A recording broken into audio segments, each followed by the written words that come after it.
How to conjugate the verb a se îmbrăca at present tense in Romania.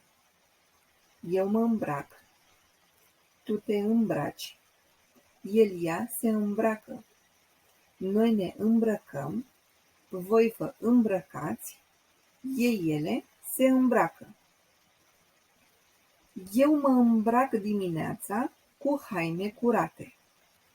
In the morning, I put on clean clothes. De manhã eu coloco roupas limpas. Sabahları temiz giysiler giyerim. Also here you have more examples. Cu ce te îmbraci mâine? Mâine mă îmbrac cu o rochie verde. Mâine nu mă îmbrac în pantaloni și cămașă pentru că stau acasă. Mă voi îmbrăca lejer. Don't forget to subscribe to get more videos like this one for free. Numai bine!